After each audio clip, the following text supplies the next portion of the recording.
faces a lot of problems, but in some parts of the world, people live in a time of overconsumption, abundance of food, and an eagerness to be fit and healthy.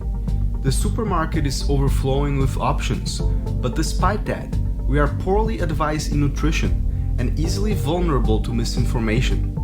Unreliable slogans, inaccurate health promises, and colorful, tempting packages are cluttering our relationship with food and risking our well-being.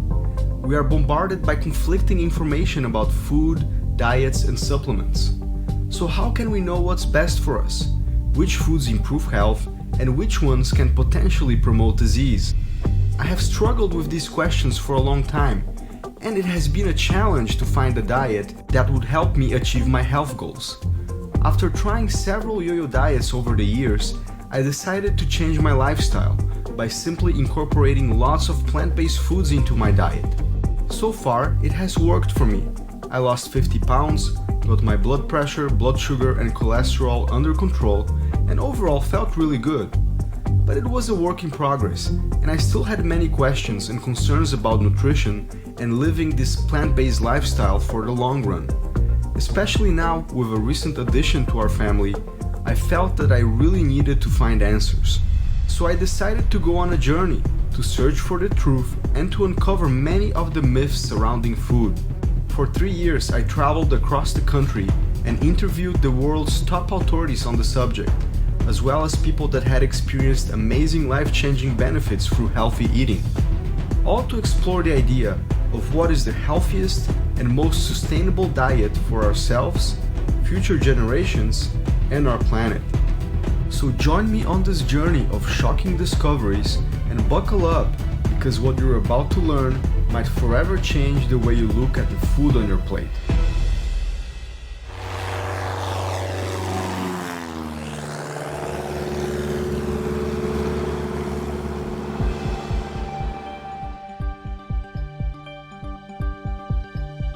Well, there's a lot of difference of opinion about it, and there's a faction of people who insist that there are different diets for different people.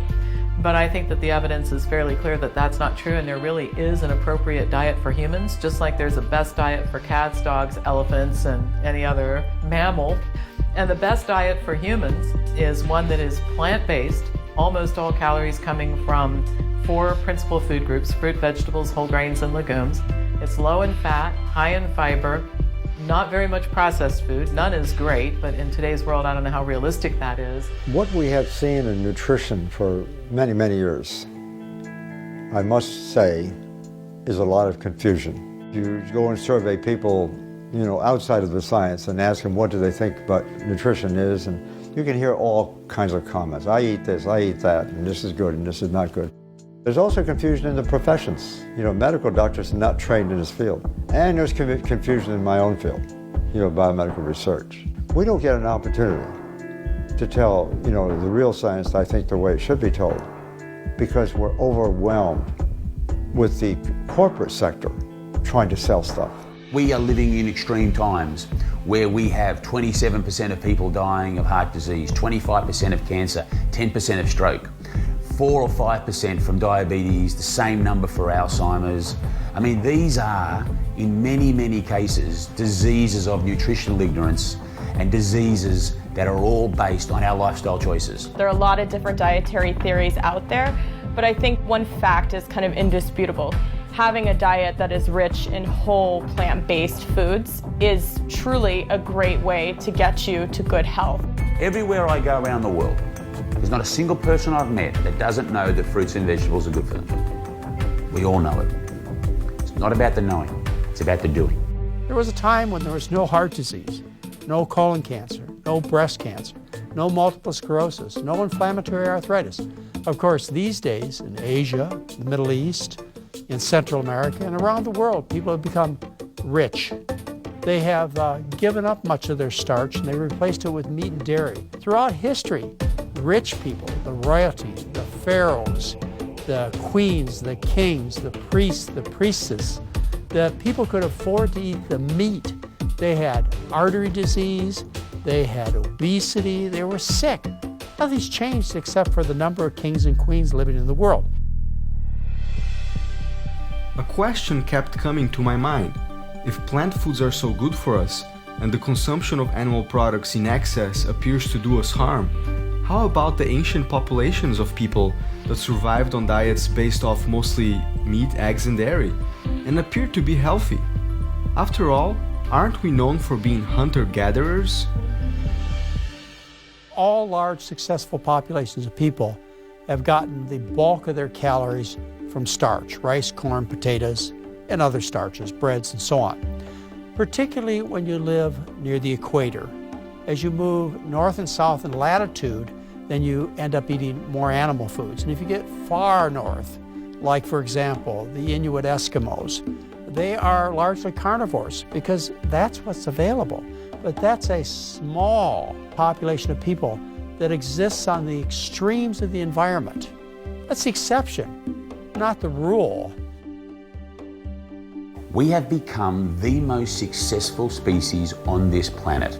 No one comes close to us. We share it with animals and insects and microbes and plants, but we're number one. And the way we got to number one was all about survival. We see in colour, I believe, because fruits and vegetables are colourful. Our hand is perfectly designed to pick, forage, grab, dig, peel and feed ourselves. Fruits, vegetables, nuts, beans and seeds, plant food, food made by Mother Nature. This idea that we're hunter-gatherers is true. We're hunter-gatherers, but mostly we've been gatherers. One of the problems has to do with sexism. It has to do with the fact that the gatherers were grandparents, women, and children. The hunters were men, and they got the glory. The people who really provided the bulk of the calories for most of the civilizations through all of verifiable human history have been the women, children, and grandparents. Even when I began considering the idea of eating mostly a plant-based diet, I was still haunted with many questions. How was I going to be able to live without animal foods? I didn't want to become nutrient deficient. And how about things like protein, calcium, and omega-3s? In my head, I always associated these nutrients with animal foods. I needed to find out if those were valid concerns or simply myths.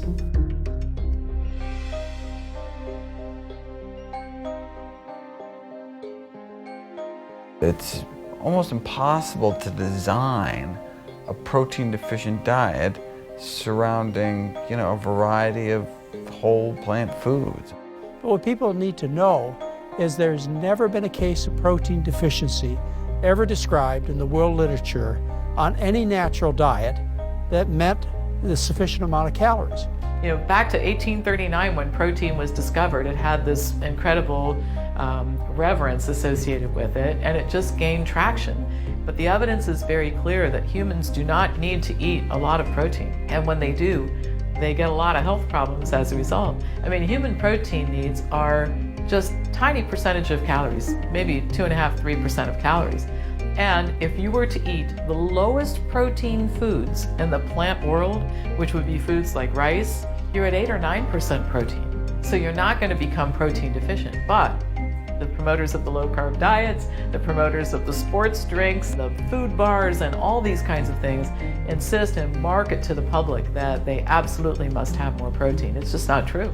In practical sense, in reality, the way we humans operate, we get ideal levels of protein if we just get it from plants.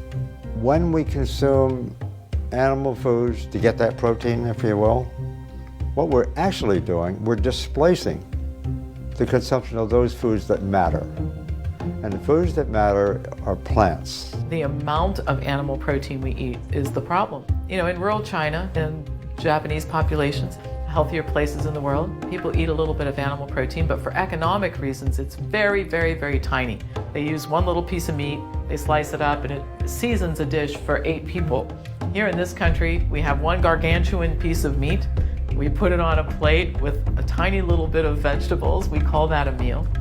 The problem is that when you eat too much protein of any type, you stress your kidneys, you stress your liver, and when it's animal protein, you increase your risk of cancer.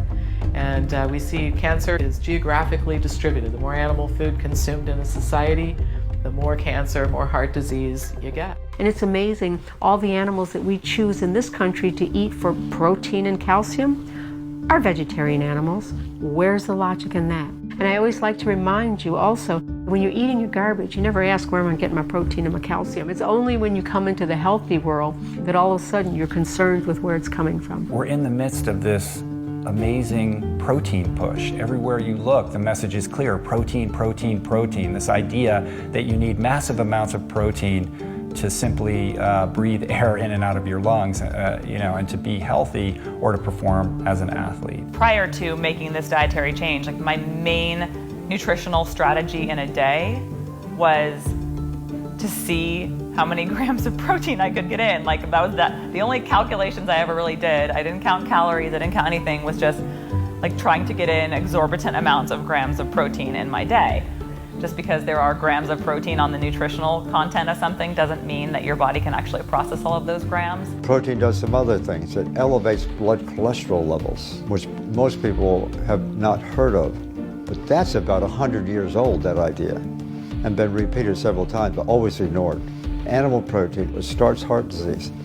It increases things like the production of so-called free radicals, which are those highly reactive molecules that actually stimulate aging and encourages cancer formation. It also stimulates the production of the wrong kind of hormones. It tends to increase the level of estrogens, for example, in women, which in turn is associated with breast cancer. It changes the microflora in our intestine when we're consuming too much protein. I mean, it does all these things. There's lots of things we have to worry about in the American diet. Fiber, 97% of Americans don't reach the daily minimum intake of fiber. 98% of Americans don't reach the daily minimum intake of potassium, for example. The nutrients of concern for most Americans are the ones that are found in plant foods, mostly fruits and vegetables, and the ones that we're getting too much of in excess, whether it's calories, sodium, cholesterol, saturated fat, are found in processed foods and animal foods in general. Many people decide they want to improve their health by staying away from red meat, and instead they begin consuming more white meats like chicken, turkey, and fish. I always wondered if certain types of meats were really better than others. People think that they're going to be healthy by giving up red meat and instead eating poultry and fish. Stop and think about this for a minute. What are meat, poultry, and fish? They're muscles of animals. In one case, they have to move a limb. In another case, they flap a wing. In another case, they wiggle a tail. They're the same.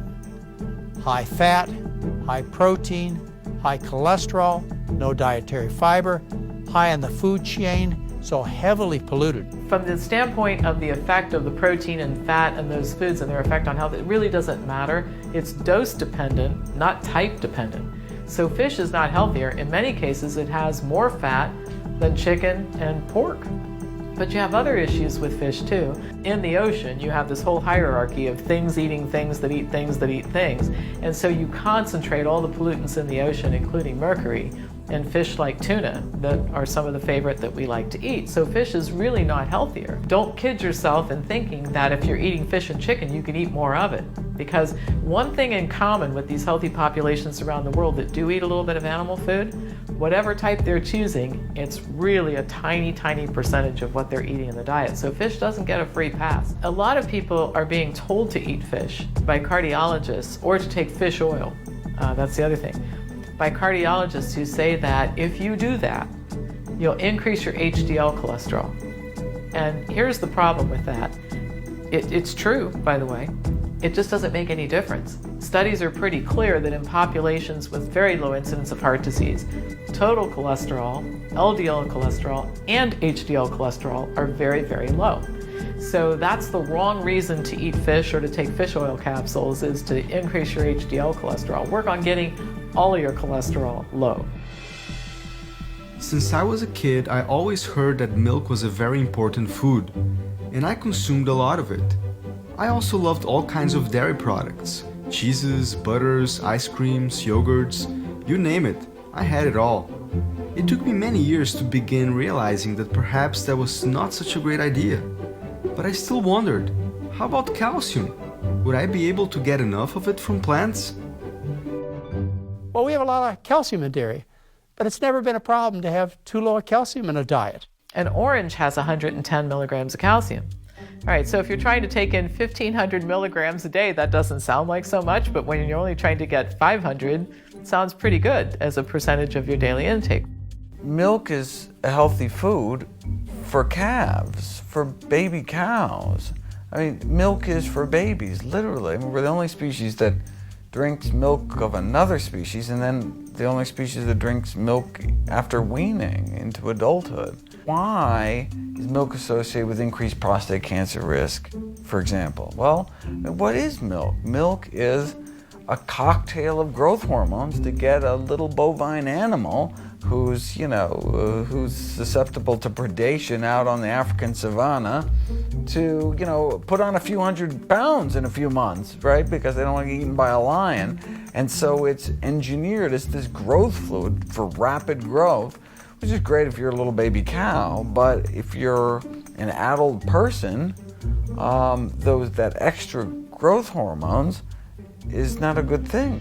One of the hardest things for people to give up is dairy, and they're sometimes really resistant to it. So one of the things I tell people is, well, why don't you look at the evidence and then decide? Because I've always said taking control of your health is not doing what I say instead of what other people say. Taking control of your health is looking at the information and making a conscious choice about what you want to do. Dairy products I describe as liquid meat. They're basically just like red meat, high fat, high cholesterol, no fiber. In fact, they may be worse than meat. The casein that they use to bind the cheese is so full of chemicals. The chemicals are as addictive as heroin. That we don't have four stomachs like a baby calf, and unfortunately it is in everything. They put cow secretions, I know you have other names for it, dairy, butter, ice cream, cheese, but it's really breast milk from a cow. The only reason people think we need extra calcium is because a few decades ago, scientists, they raised the bar on how much calcium we needed. That in turn was influenced by the dairy industry. What they're really saying is we're not drinking enough milk, because that's what the dairy industry wants us to say. When in reality, if you look at the relationship between how much calcium that people consume in different societies, as it relates to, let's say, osteoporosis, the bone disease, the higher the calcium intake, the higher the risk of osteoporosis. No one wants to hear that, but that's what the data show.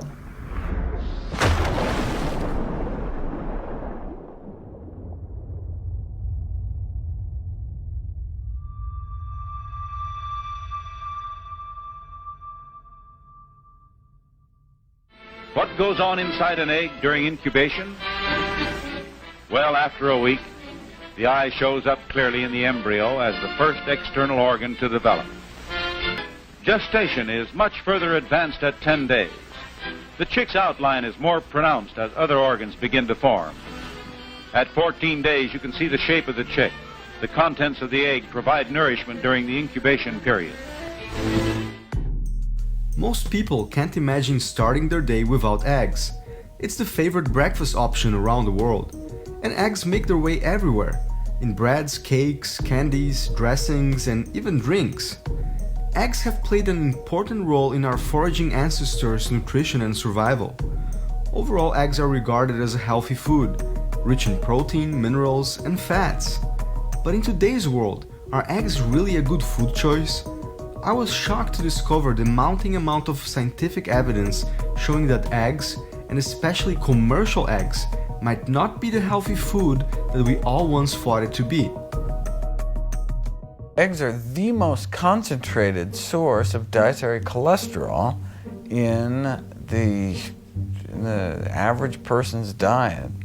And dietary cholesterol can lead to an increase in blood cholesterol levels, which is a leading risk factor for our #1 killer of men and women, heart disease. Eggs have kind of the same issue as dairy in some ways, because commercial eggs are from chickens that are commercially raised. So if you ever knew how they were raised, it's horrible. You would never go near it, one. So it's disgusting. But aside from the disgustingness of it, commercial chickens are fed antibiotics to keep them bigger. It makes them bigger, cephalosporin to be specific.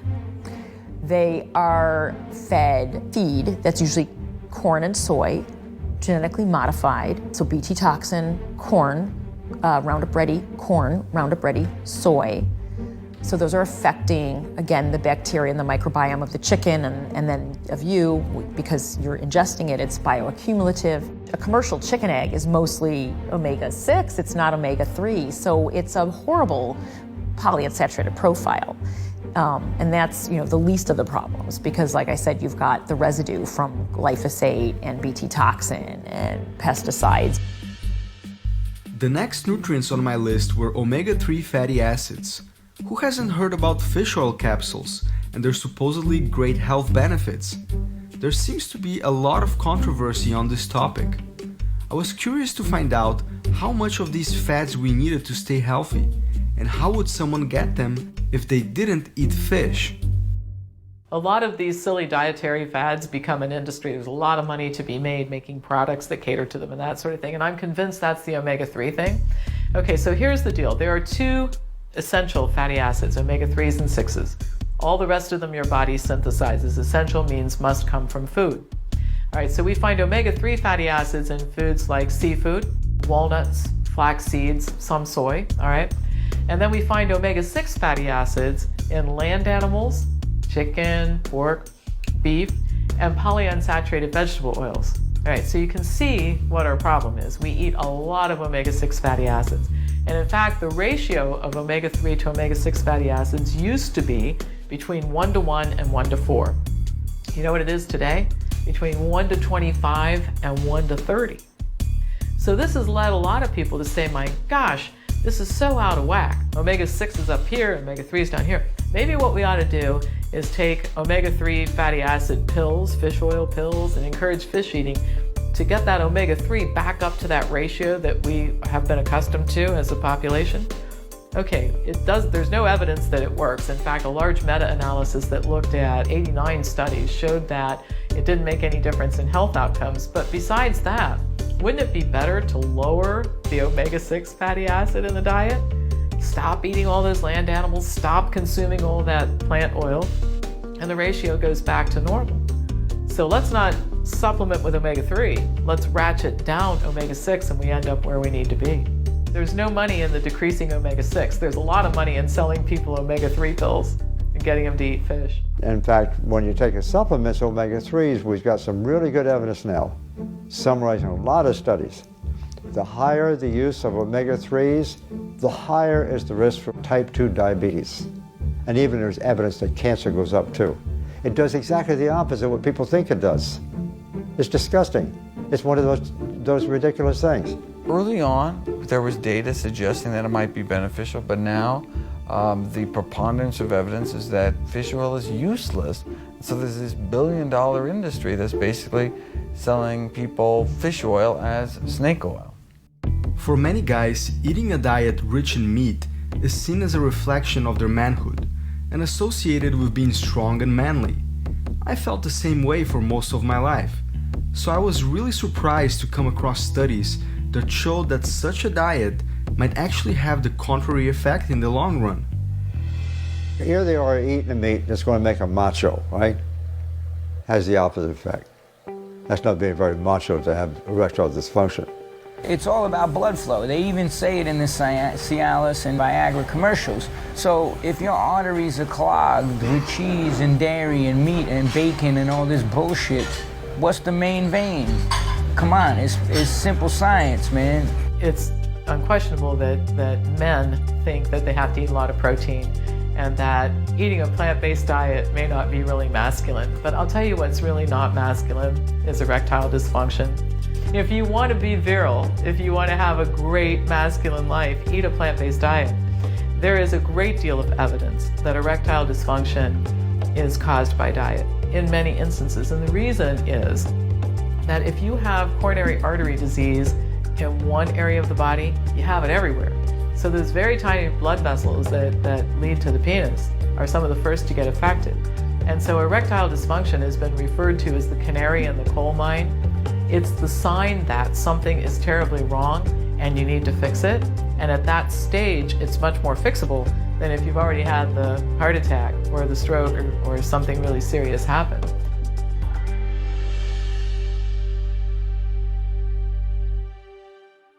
Obesity is linked to more than 60 chronic diseases, and it is common knowledge that there is an epidemic of obesity around the world. Today, 2/3 of adults and nearly 1/3 of children in America struggle with it. It seems like in the last 30 years, human waistlines have simply grown out of proportion, and if obesity rates stay consistent, by 2030, 51% of the American population could potentially be obese. As far as dieting or losing weight, people take two approaches that don't work for the long term. And so, of course, they say diets don't work. One approach is they try and starve themselves and be hungry all the time. These are portion-controlled diets, typical diets that people have followed. They don't work because you're hungry all the time and you can't tolerate that kind of pain. The alternative is the make yourself sick diets. And those are the high-protein, high-fat, low-carbohydrate diets.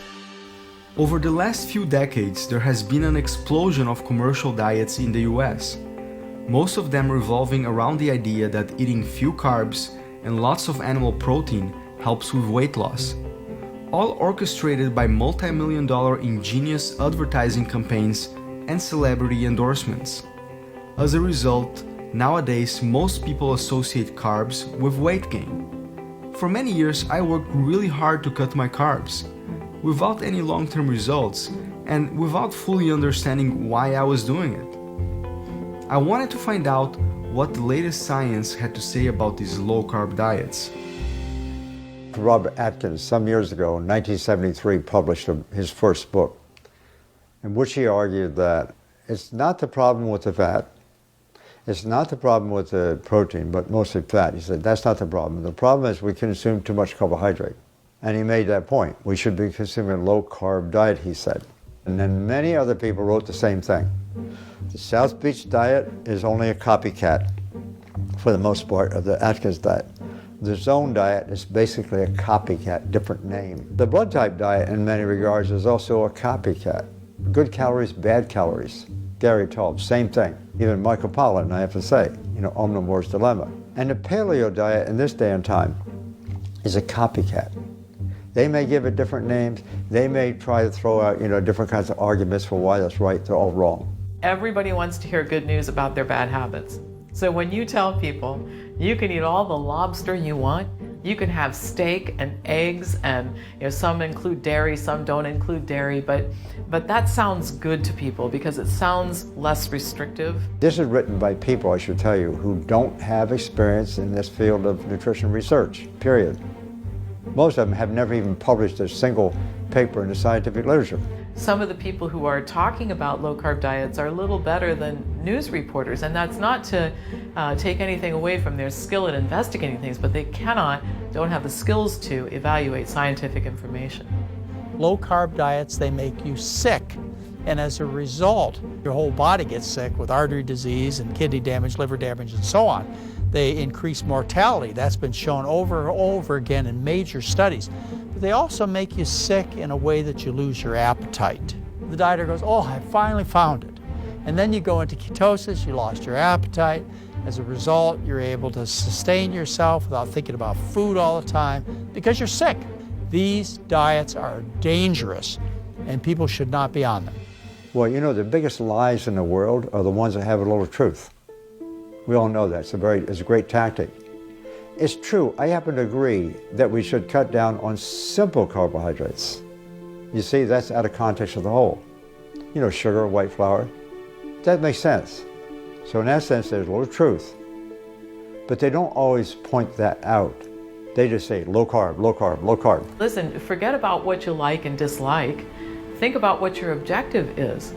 All right, let's just acknowledge we all like eating junk food. If you put chocolate in front of me today, I'll have some, right? But that doesn't lead to health.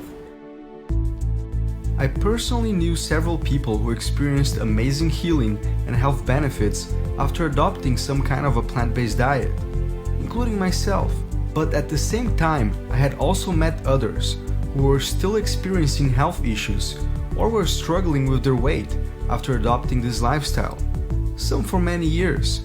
So it made me wonder, was there a flaw in this diet?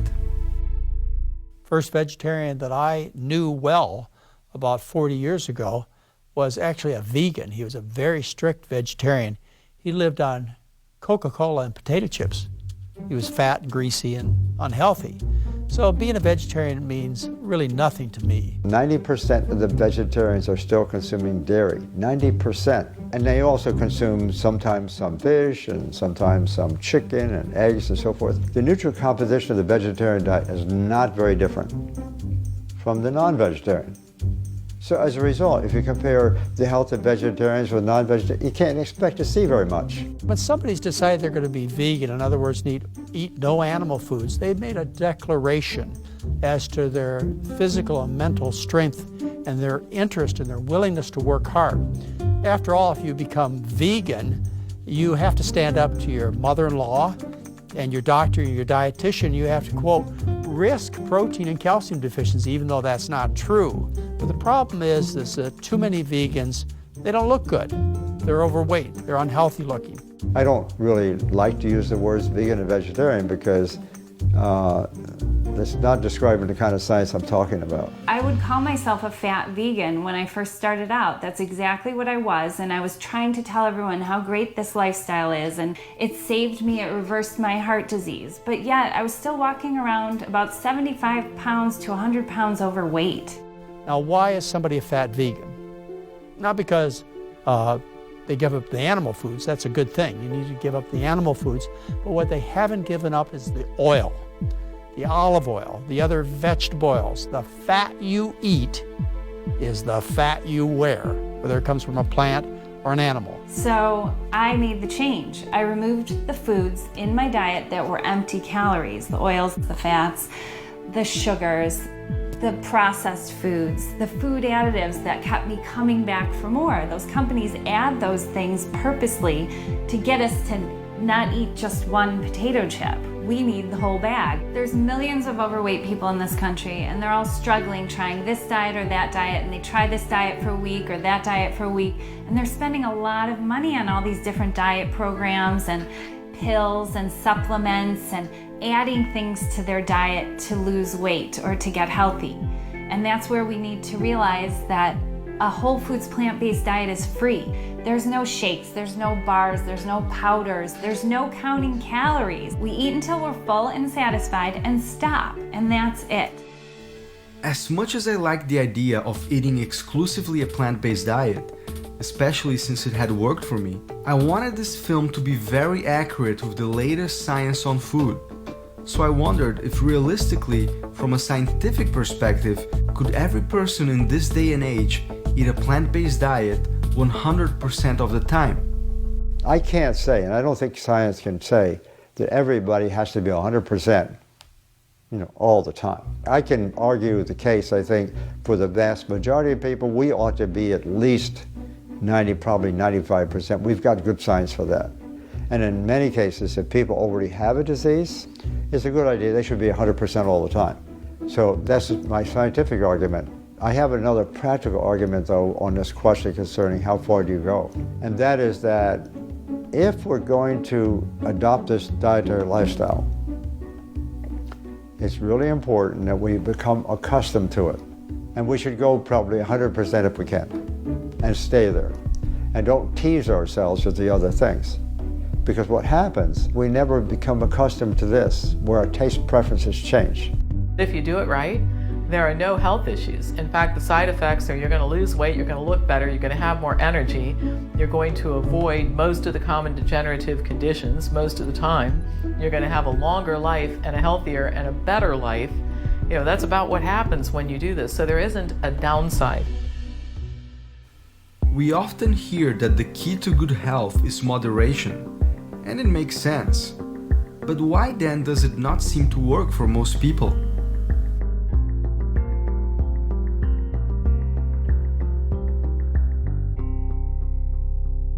For some people that's a really easy thing to do, but unfortunately for most, finding moderation is like finding a needle in a haystack. And because others can do it, they feel lost and they feel like an absolute failure because they can't. And the truth be told, most people can't find moderation. So they're actually in the majority, not the minority. But this minority few that are on television, that have never ever been fat, never ever been sick, have genetics very much on their way, that are out there saying it's all about this and all about that, I mean, how are they going to relate to that poor person sitting at home that's 350 pounds that feels like their world is over? Now, I know what they feel like. I was 310 pounds. I was loaded up on medication for 8 years. I understand, I can relate. I won't tell anybody that moderation's easy. Moderation's damn hard, really hard. I still haven't mastered it. I'm a work in progress when it comes to moderation, but what I'm finding is that I'm away from an extreme now of 93% of my energy coming from this processed and fun part of town, animal part. I've now got this moderation up. I've now moved it up and it's working. So how are people supposed to get all this information? Since every day we're bombarded with TV ads, infomercials, news talking about the new food trends. How can we know who's telling the truth and has honest, non-biased science behind their products? The media always approaches things with the idea that if we're going to interview somebody about diet, we have to let somebody with a different opinion give their opinion. All right, so here's what happens. Somebody like Colin Campbell at Cornell University writes this book, The China Study. It has hundreds and hundreds and hundreds of references. It represents decades of very meticulous research work that he did, right? And so they're going to interview him. Well, then they go find somebody who's promoting a paleo diet or a low-carb diet because we have to have the contrary opinion. That person may have written a terrible book that's a little more than a storybook. It's not referenced. It has no credibility. But in the eyes of the public, now those two are equal. Colin has an opinion, and this other person has an opinion. So it confuses people, and it gains traction that way. We tend to look at the fast food industry as the big villain, responsible for all the havoc surrounding food choices. But these same companies that are contributing to the problem may also hold the key to the solution. It is a supply and demand issue. So if enough people begin demanding healthy plant-based options, perhaps that could be a good approach. After all, it is us, the consumers, who should dictate what the market has to offer, and not the other way around. You can make better, cleaner, healthier products by incorporating more plant-based foods into your products, and not to shy away from that. So I don't take a negative approach like down with these fast foods. We need to make them understand that they can still make money and they can still have a sustainable business. Because there are people out there that want this food. We just have to make it available to them.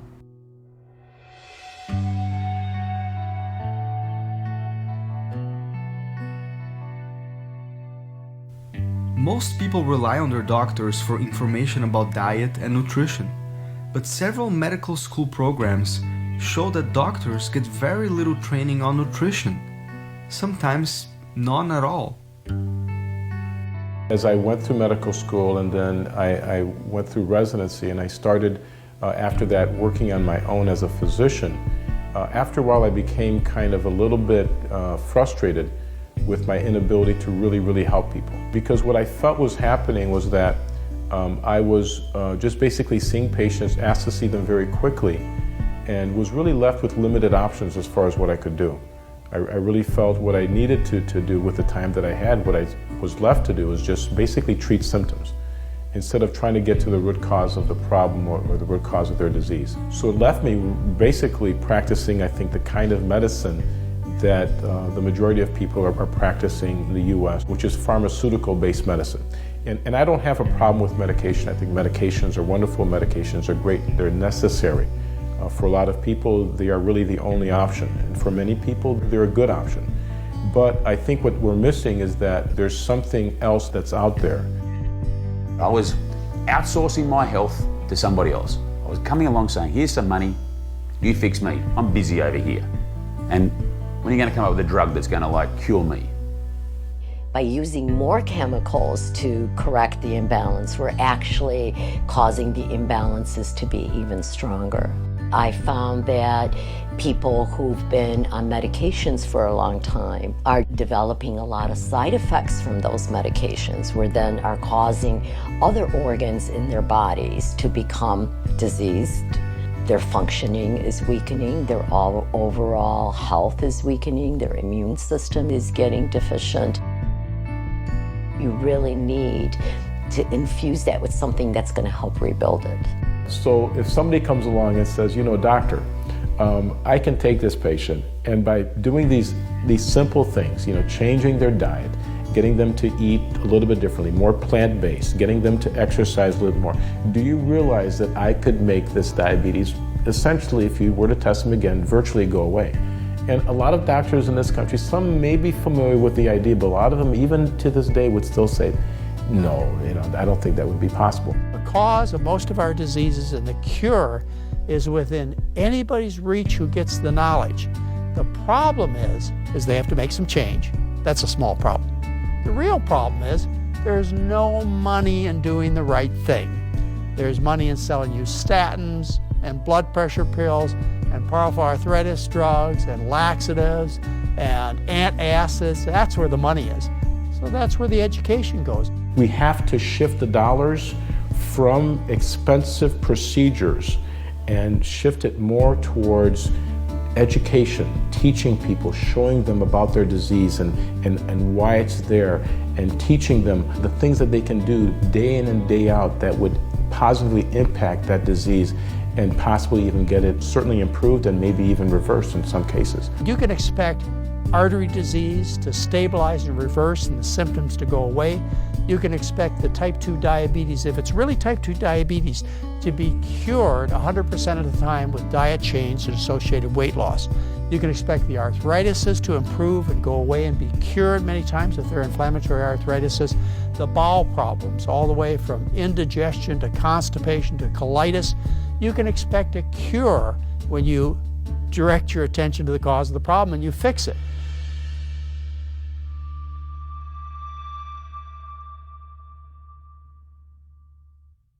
On the supplement aisle is where things get really crazy. It seems like every product can improve our health in one way or another. Some support each of our different organs. Others give us energy, stimulate our immune system, prevent colds, reduce appetite, or promote weight loss. It makes me really confused. If they're all so good for us, should we even have to worry about eating healthy? Too tired? Too often? Try Ributol. If you too need extra amounts of thiamine and riboflavin, Ributol can help you gain new strength, new energy. Let just one person among thousands of users tell you about amazing benefits gained from Ributol. There's some products out there that could be beneficial to our health, and there's nothing wrong with them, but I think the problem comes when people overdo or overuse that one product and look at it as the silver bullet, the thing that's going to cure all my ills. When people go to that extreme, I don't think there's a product out there like that. I discourage supplements most of the time for most people. And part of the problem with supplements is that supplements, drugs, procedures, they all have application for specific populations. So the whole pitch, if you will, is based on the idea that you can't get enough nutrients from food, you don't eat the right diet, so you can somehow make up for it by taking these dietary supplements. So it's become a $40 billion industry. The sales pitch has worked, people are doing it, they're buying this stuff. And the people who sell it, they're hanging on for dear life and they're not about to give in to the scientific truth. But the reality is that all of the nutrients that you need are in food, and they're in food in very specific and complex combinations that we don't really even understand all of yet. And so when you extract a single nutrient and purify it and put it in a pill, you're overloading your system with something that it's never seen before and is really not adapted to deal with. Much better to eat smaller amounts of it in the food. And again, I'll grant that there are exceptions, and in my office I recommend supplements sometimes, but not to the general population. And that's the problem in medicine too. We want to take everything and sell it to everybody because that's how you make money. A lot of people have done a lot of disservice to many, many people trying to offer a magic pill or a magic this or a solution in 5 days that's going to change your life. And the simple reality is that you can't do 20 years of damage by ignoring Mother Nature's best, the fruits, the vegetables, the nuts, the beans, the seeds. You can't spend 20 years saying no to that and then expect people in white coats to come up with something that's going to solve that in 5 days. So what we have to do is we have to see the error of our ways, which was turning our back on Mother Nature, and we have to turn towards her for a solution. Vitamin supplements, for example. We've got a lot of data that when you take them out of context like that and use them that way, in the short run, yeah, they look sort of interesting. Maybe they're looking good for a little while, especially in people who may be really low on them. But in the long run, no. You know, they don't work.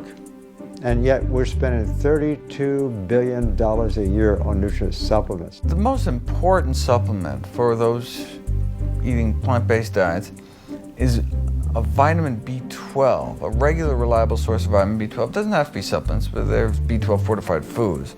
But it's very important, it's critical for everyone eating a plant-based diet to get a regular reliable source of vitamin B12. There's only 2 vitamins not created by plants.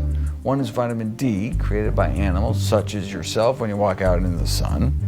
And the other is vitamin B12, not made by plants, not made by animals either. It's made by little microbes that blanket the earth, so might have gotten enough from drinking out of a mountain stream or well water. But now we chlorinate the water supply to kill off any bacteria, so we don't get a lot of B12 in our water anymore. Don't get a lot of cholera either. That's a good thing.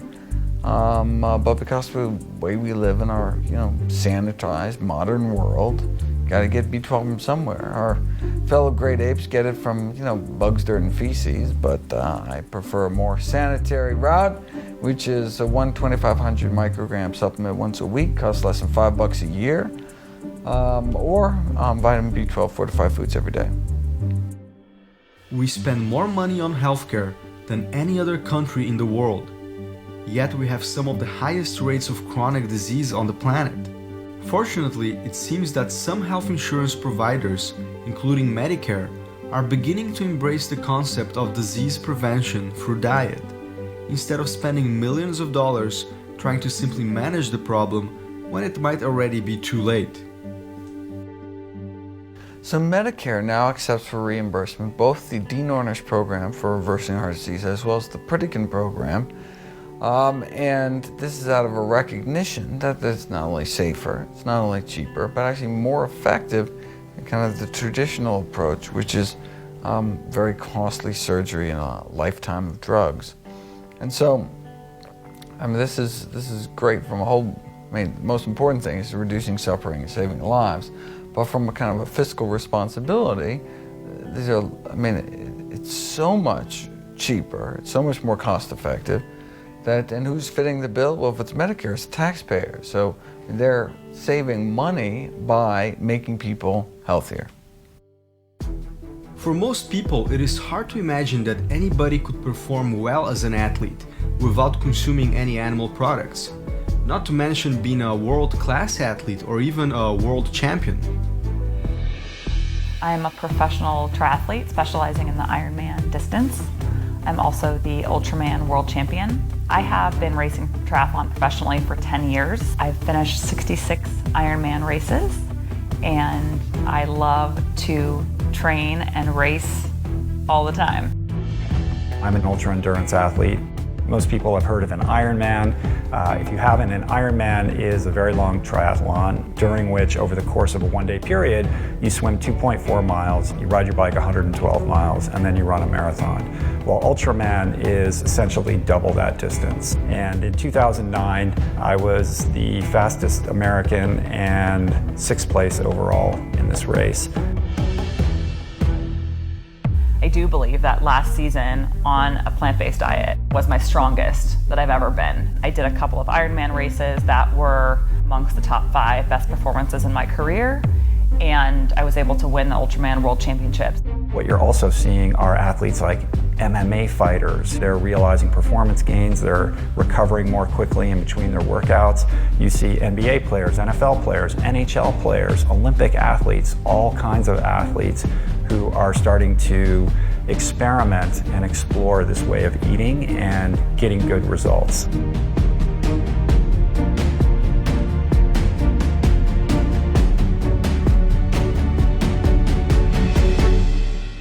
I've been doing this for over 8 years right now. I've never had a problem building lean muscle mass. I continue to get stronger, fitter, and faster, and it's fine. For me now, the proof is in the pudding. I know that I am stronger than I've ever been without animal products, and so I proved it really to myself, and I'm hopefully proved to other people that it can be done.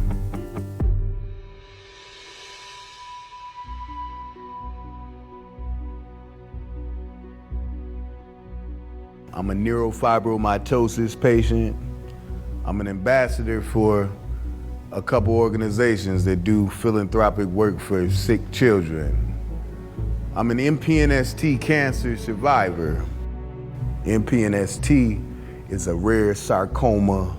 It's one of the most aggressive and fast infiltrating cancers that there is on the planet. I've had over 325 tumors removed from my body. I've lived a very, very rigorous and painful last 3.5 years battling for my life, and I had a decision to make. I'm either gonna let this take me or I'm gonna fight. Giving up wasn't an option. I don't know what's gonna happen, but I'm not gonna die sitting down or laying down. I'm gonna keep my hands up, my head tucked, and I'm not gonna stop swinging until it's over. And without a plant-based diet, I would not be here today. It kind of kept my cancer at bay, and it's allowing me to thrive in ways I didn't know was possible. The insane mindset that animal protein is the key to being very healthy, almost killed me. I'm not saying plant-based diets cure or they're the end-all be-all, but what I am saying is that if you're going through some type of health crisis, your odds are very, very much greater when you embrace a plant-based lifestyle. Those are just the facts, and my life is the living proof.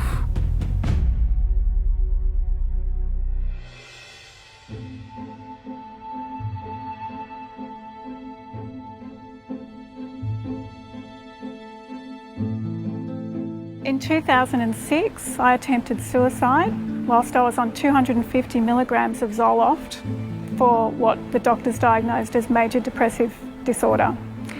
And I was told that I'd be most likely on it for the rest of my life. A week after that, I went into a personal development course and changed my beliefs. From there, I started to look at what I was putting into my body, and I started to look at nutrition and nutritional healing and what I could do. And it led me to going within and back to nature. I stripped away all of the processed food. I went back to just eating raw fruits and vegetables and juicing and green smoothies. And I started to have a sense of a natural happy high started to come into my body, and I was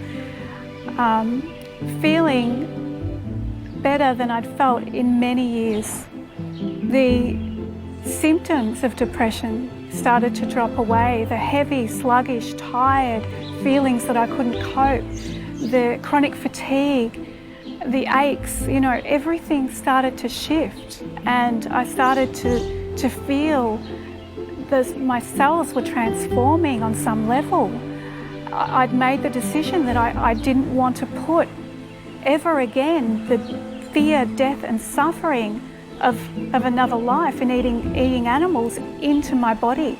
And that translated to a shift for me. I cured my own depression, and I've never looked back.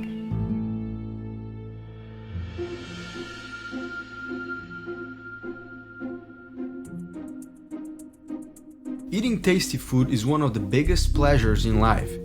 So many people might argue that even though eating an unhealthy diet is not good for them, they don't want to jeopardize the fun aspect of it, and therefore they continue eating unhealthy things.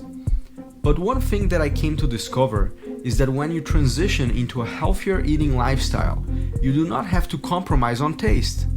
Yes, you will go through a transition period, but once your taste buds and your body's chemistry begins to change, you will start to crave and really enjoy these foods.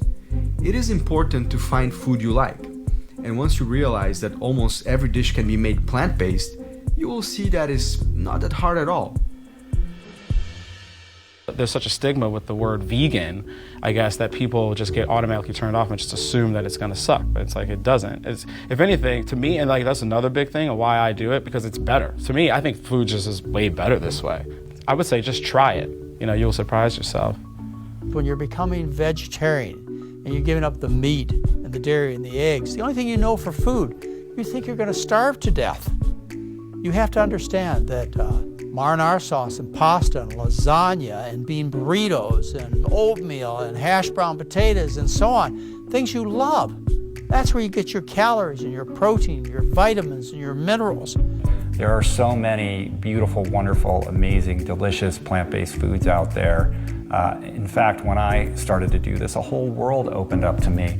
And when you begin to eat these nutrient-dense foods that are actually fueling you, that are actually nourishing you with all these amazing phytonutrients and micronutrients, and you start to feel good, your cravings change and your taste bud change. You know, that cheeseburger that you couldn't get out of your mind, suddenly you're not thinking about that anymore, and you're actually craving that kale smoothie. And that's something that happened to me that I would have never thought would have happened. People think that vegan food just tastes like crap, and that's not true. I think people think that being vegan might potentially be strange, that people are weird, that you have to be a hippie or you have to embrace wearing hemp clothes or something. You want to have a burger, you can have a burger. You want to have spaghetti and meatballs, you can have spaghetti and meatballs. You want to have fries, you want to have chocolate mousse, you want to have pumpkin pie, you want to have stuffing, you want to have, you know, even hot dogs. So when you're looking at the idea of taking the leap into this way of eating and living, don't look at what you're going to be not eating. Embrace and be excited about the adventure of all these new foods that you're going to be bringing into your life. Eating healthy will not do you much good if you can't afford it, or if it leaves a big hole in your pocket. So my next question was, is it possible to eat healthy on a tight budget? A common misconception is that a whole foods plant-based diet is very expensive. I routinely post pictures of my grocery receipt, and I take my whole bounty that I bought at the produce market and put it out on the table so people can see how much I end up with, and they're shocked. Whole grains that we buy in bulk are very inexpensive. You're gonna cut your grocery bills in half from a typical standard American diet. In the beginning, it might seem like a lot of effort, but in the long run, you're saving all this money for all the new clothes you're gonna have to buy for the new slim you that is produced from eating this whole foods plant-based diet. It's easy to go into those markets and say, there's no way that I can do this. But the truth of the matter is that it doesn't have to be expensive, it doesn't have to be inconvenient, it doesn't have to be difficult, it doesn't have to be time-consuming. And my experience is that it has actually simplified my life, and it's been cheaper than eating the other way around. At this point of my journey, I already had seen enough evidence about the benefits and safety of a plant-based diet for adults. But was this lifestyle also ideal and safe for children? Not only can children grow healthy on a plant-based diet, they'll grow healthiest on a plant-based diet. And we have an epidemic of childhood obesity, and children raised plant-based actually grow taller by about an inch. They grow about an inch taller than median companies, and most importantly, they grow less in a horizontal direction, right? They don't have the same problems with childhood obesity. So Dr. Benjamin Spock, the most esteemed pediatrician of all time, wrote one of the best-selling books in human history, recommended in his final edition, the 7th edition of his book before he died in his 90s, that all children should be raised with zero exposure to meat and dairy. And he did this because he saw what the older generations were dying from and wanted to get them off on a good start. I mean, the leading killers of our children will eventually be, same thing, heart disease, cancer, stroke, COPD, diabetes, hypertension. These are diseases that can be prevented, in many cases arrested or even reversed with a healthy enough plant-based diet. As a new father, I wondered, how could I get my daughter to eat healthy? Since getting her to eat anything at all can sometimes be a problem. There's so much junk being marketed to kids out there, and it is often difficult for parents to transition their children to healthier food options. I would not be surprised at all that if in 15, 20, 25 years' time, people will look back at the last 10 to 20 years and they'll say, how did those people give that food to their children? The big question that we get all the time is, how can I get my kids to eat better? I think every parent wants their kids to eat healthy, and it's difficult, especially when everywhere you look there's a fast food restaurant or a processed food snack that is being marketed towards children. And the first thing that I always say is you have to lead by example. As a parent, you can't be eating lousy foods and expect your children to eat healthy because you tell them to. So you have to walk your walk. That's number one. The second thing is I encourage all parents to make the preparation of meals and the shopping of food inclusive with their children. The more you can bring your kids into the fold, the more they're going to develop an emotional attachment to where their food comes from, how it's prepared, and the impact that it's having on their health. Really get inside their heads and sort of think how they would think. Telling them what is good, what is bad, won't probably work. You have to interact with them. You have to show them what's possible. Get your hands dirty. Get the kids to help you and let them own what they're doing. If you always put something in front of them in a silver platter and let them consume that information, it'll only work for so long. What you gotta do is you gotta get them involved, let them have the responsibility. The way I approach it is that I try to make it as fun as possible. Use colors, use flavors, teach a little thing that they never knew about, use gadgets that normal people won't see, but I want them to go away with the feeling of accomplishment and something that they're eager to share to their friends, hopefully their parents. I think that's the best part. It's like holding a bird. You don't want to hold it too tight. You're going to hurt the bird. You don't want to hold it too loosely. It's going to fly away. That's something that each individual parent has a specific knowledge of their kid. I get the questions all the time. What do I do? How do I start?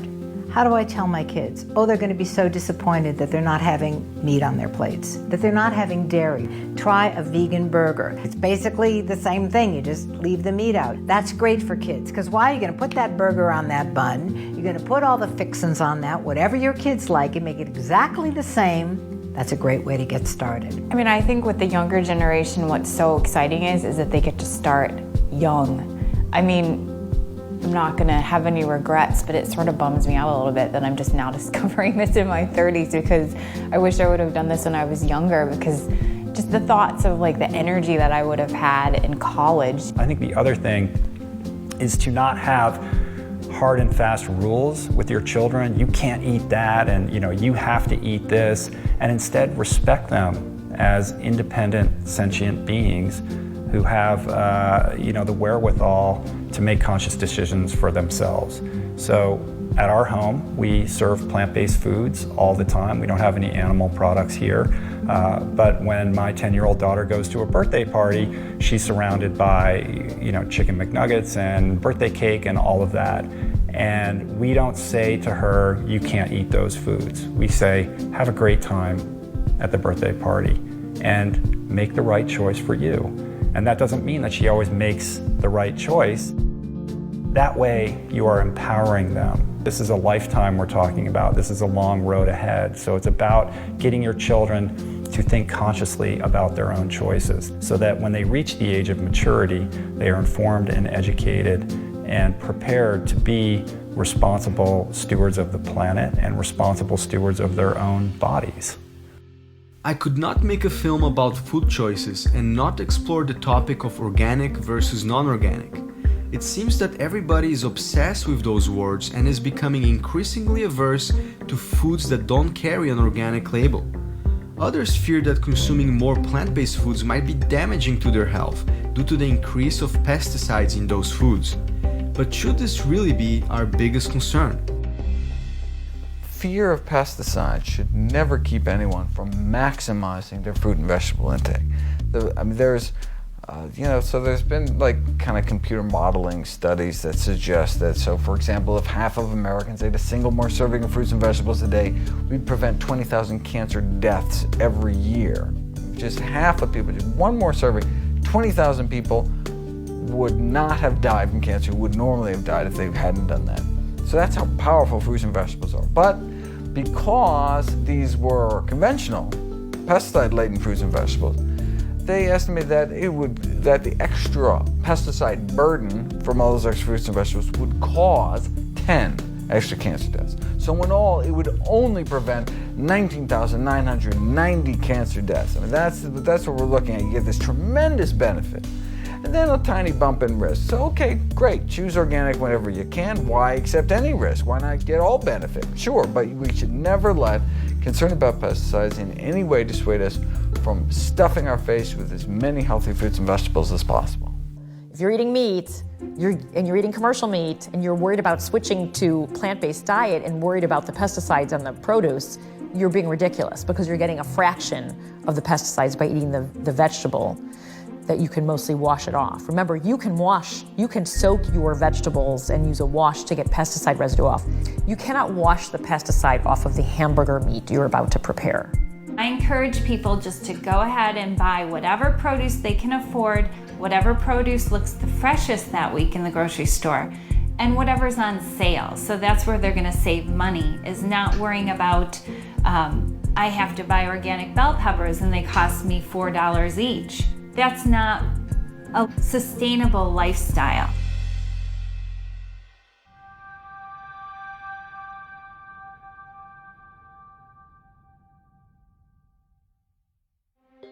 Besides the health aspect related to our food choices, I also realized during the production of this film that there was another very important factor that is often overlooked, ignored, or misunderstood: the connection between food choices and the environment. I was really shocked after reading the United Nations report on global warming. After all, it is hard to grasp the idea that the burger or steak on our plates might be contributing to things such as global warming, water scarcity, species extinction, the destruction of the Amazon forest, the depletion of our oceans, and even world hunger. I had a hard time understanding it at first, but once I began digging a little deeper, the connection became clear.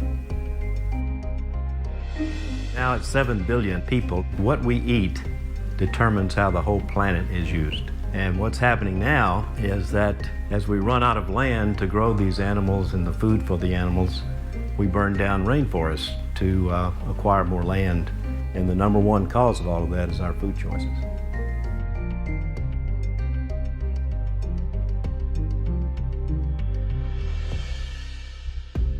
It's expected to have a 40% shortage in freshwater supplies by the year 2030.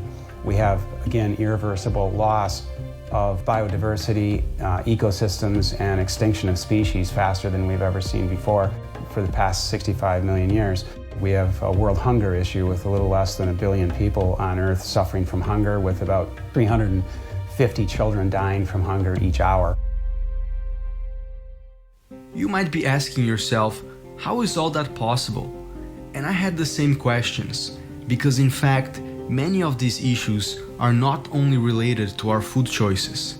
Many are very complex problems with several social, political, economic, and cultural variables. But here are some intriguing facts. 70% of our arable land is used to grow crops for animals and not humans. it takes on average 2,400 gallons of water and 12 pounds of grain to make 1 pound of beef. 5 million acres of rainforest are destroyed every year so companies can graze animals and grow food for these animals.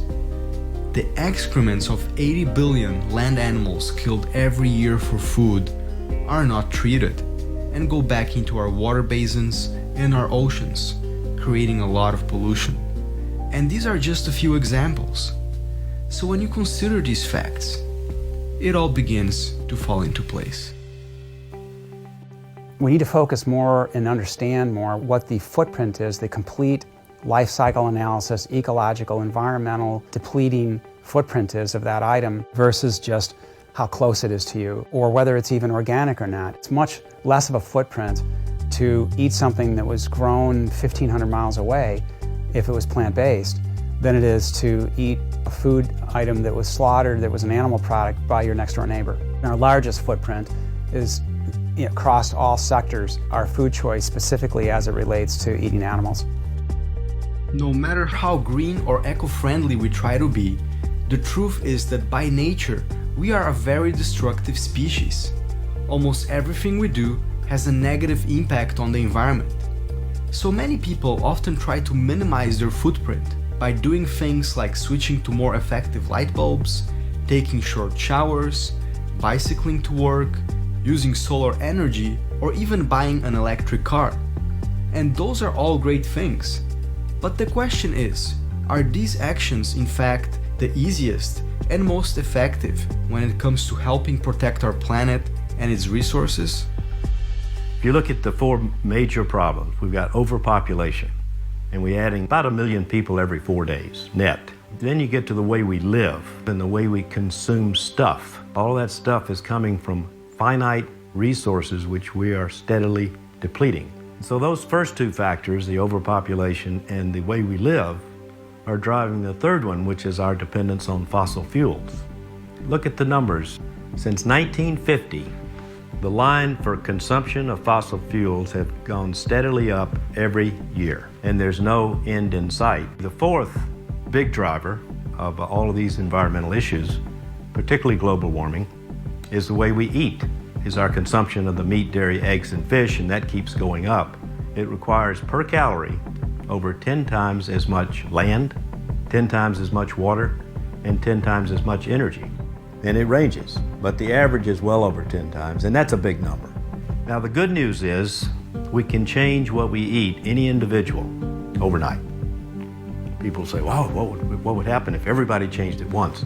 Well, that's not going to happen. The bad news is those first three items, overpopulation, overconsumption, and dependence on fossil fuels, each one of those will take decades, if not centuries, to fix.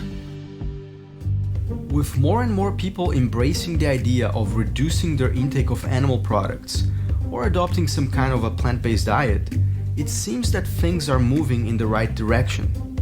But are they really? You know, I hear people saying things are getting better. You know, we see people putting solar panels up and more people are eating plant-based and there's vegan restaurants going in down the street. Things are getting better. Well, not really, and not even close. For every individual that's moving in the direction of a plant-based diet, there's 100 people moving in the other direction. We've got to double our food production in the next 40 years to feed the 9 billion that we'll have by 2050. When it comes to global warming, the production of animals for food currently contributes to about 14.5% of the total global warming effect, a contribution larger than the entire global transportation sector combined. Livestock amounts to 53% of nitrous oxide emissions, 44% of methane gas, and 5% of the total carbon dioxide released in our atmosphere.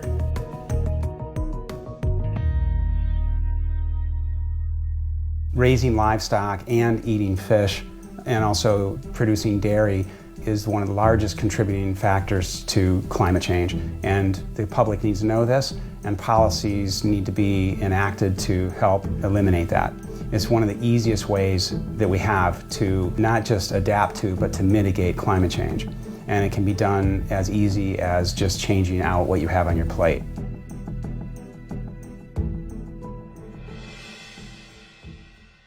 Organic grass-fed beef seems to be the new trend, and the idea sounds really appealing. Cows that live off grass, don't take any antibiotics, and therefore supposedly provide a healthier food source for us when compared to factory-farmed animals. But is there a catch? It's a very large movement today, and I think that what's happening is that there's been a shift because of more and more people being concerned about the humane raising of animals and moving away from factory farms. They're moving toward grass-fed operations or pasture-fed operations. It's a complete fabrication by the meat and dairy industries to continue perpetuating the slaughtering of animals, because even though some animal might be humane raised, they're still not humane killed. And all of the animals that are still placed on your plate have to be slaughtered in some manner. And so there's still a humane issue there. But from an environmental standpoint, in many aspects, raising grass-fed beef is less sustainable than factory-fed animals.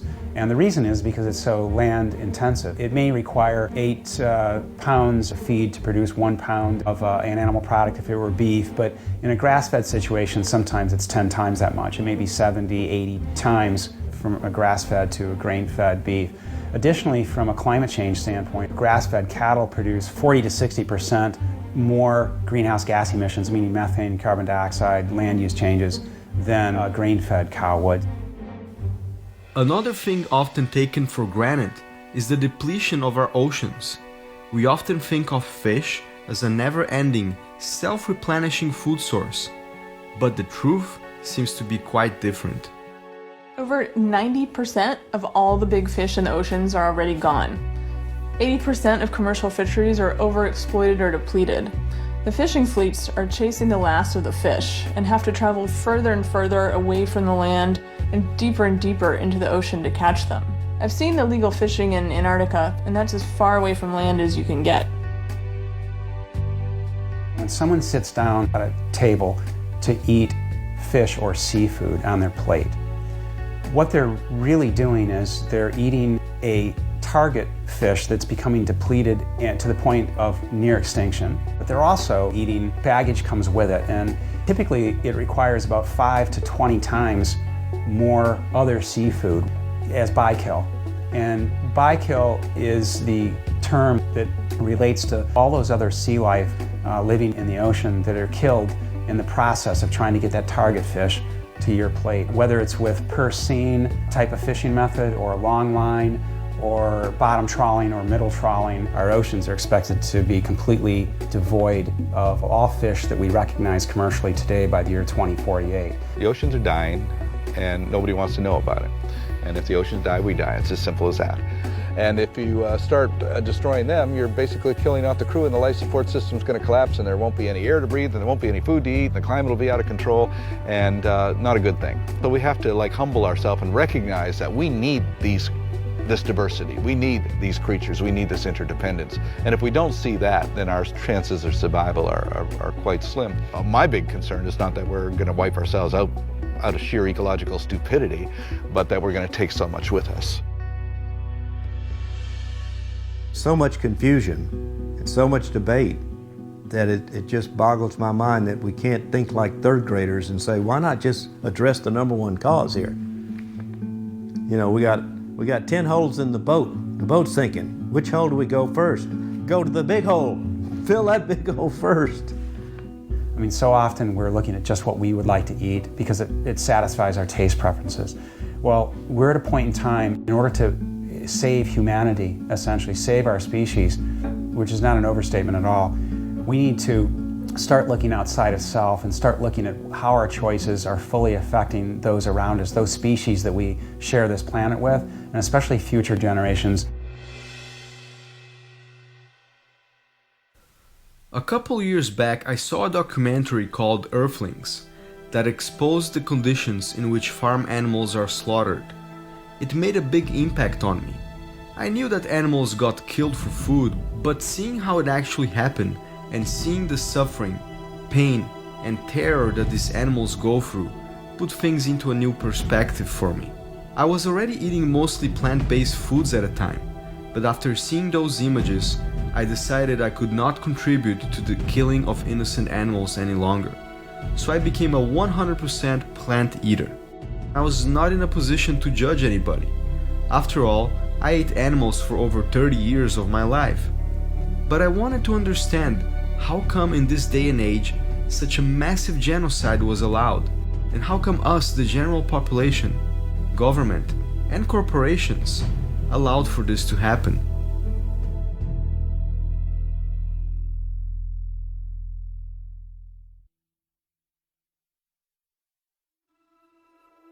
We love some animals and eat others because we have been born into an invisible belief system that conditions us to compartmentalize when it comes to animals. It conditions us to think of certain animals as edible and other animals as inedible. And the invisible belief system that conditions us to eat certain animals is what I call carnism. One way carnism remains invisible is by remaining unnamed. If we don't name it, we can't even think about it, so we can't question it. When we don't see something, obviously, it becomes much easier to maintain this mythology that there is no problem, there is no atrocity. This is not just something to eat. This is fuel for love, joy, work, action. This is life.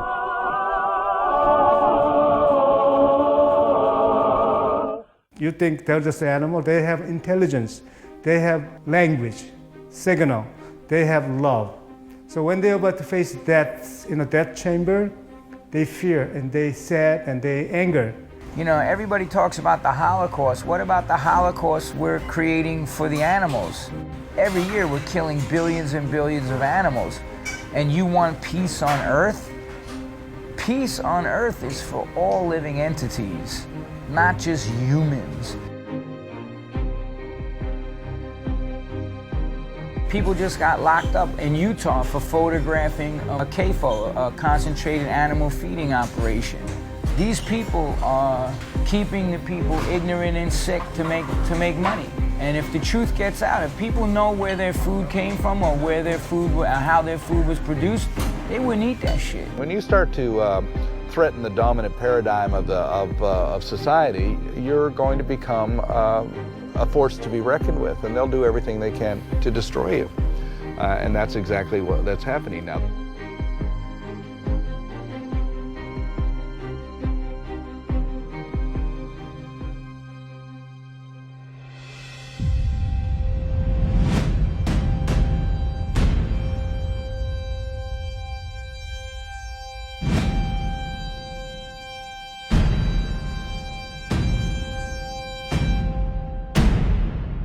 There are still people who will see that and they'll be resistant. I mean, I was one of those people. You know, I grew up in Texas eating beef all the time, and I loved animals. I always loved the companion animals I grew up with, and you know, I never really thought much. I thought I was eating healthy. So I think a lot of the resistance that people feel is because we're so conditioned to eat these things all the time. We've been conditioned from a very young age. And even if we make the intellectual connection, even if we say, yes, I'm eating a cow, we still don't make the emotional connection, because if we did, we would feel the empathy that would cause us to feel disgusted rather than appetized. I couldn't pretend anymore that was eating that chunk of chicken breast was the same as the broccoli next to it. It just didn't, I couldn't fake it to myself anymore. And there's a reason why, you know, slaughterhouses and feedlots are not located in densely populated areas. It's not for lack of space, it's because people don't want us to see it. And then those animals go on a long journey to the slaughterhouse at night usually. So we don't see a lot of that, and that's by design.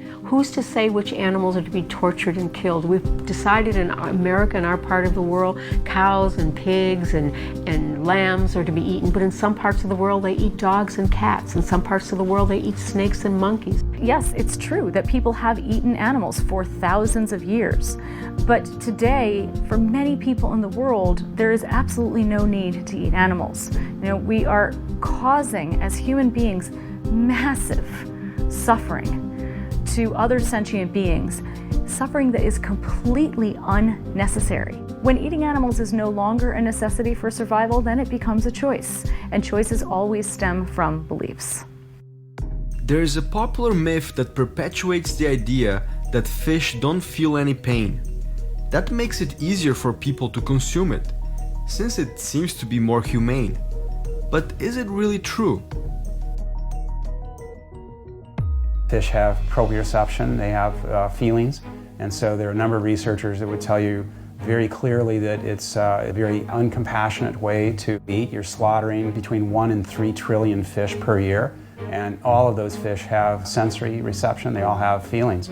The industries depend on keeping these facts out of our consciousness. So for example, we learn to resist taking in information from those who may help us begin to question carnism. If you shoot the messenger, you don't have to take seriously the implications of their message. So we need to educate our children the true meaning of what these animals really are. By showing and by awareness about life of the pig or chicken is very much same as life of cat and dog.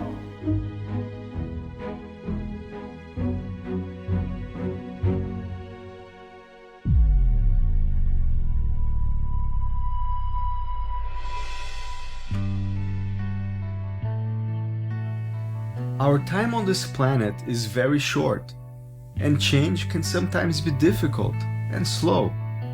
But by taking the right steps, we can point ourselves into a better direction. As for myself, this was the most exciting journey I ever took, and I look forward to continue living a healthy plant-based lifestyle with my family, and to keep empowering others with this information. It's so important for us to take care of ourselves for our own human health standpoint, but it really won't matter how healthy we are if our planet isn't healthy. Do you know what's unique about us? We are the only species out of the millions that does not live in harmony with nature. At least it's good to educate yourself and be aware, and then you can make the decision from there, because ultimately it's your choice to make. You know, it's not like, hey, if you're the worst person if you don't do this. No, it's not like that. But at least educate yourself, find out, so at least you just know, and then you can make the choices on your own. I don't believe there's an evil cabal of doctors and government people. I believe there's a system in place, and the world is so asleep, and they've forgotten intuitively that people just follow the system without thinking, without questioning, and it's because they're asleep. It's not because they're stupid. It's not because they're not motivated. I mean, it's really insanity when you think about it, that we are sitting here in the modern day and we've got to talk about eating fruits and vegetables. You go back in any time in history past, say, the last 100, 200 years, and it was just like everyone was doing it. If you want to be a responsible steward of our precious planet and its dwindling resources, eating a plant-based diet really is the only solution. And by voting with your dollar and eating a plant-based diet, you are saying no to animal agriculture and all the devastation, all the havoc that it's wreaking on our planet. I think that every human being wants to do good. I think that every human being in their core wants to do what's right. And I think that if we look at it and we say, you know what is it that I can do today to make the environment better, to make my health better, and have compassion for animals, for our fellow creatures? What is it that I can do today? I can start on the path to a plant-based diet.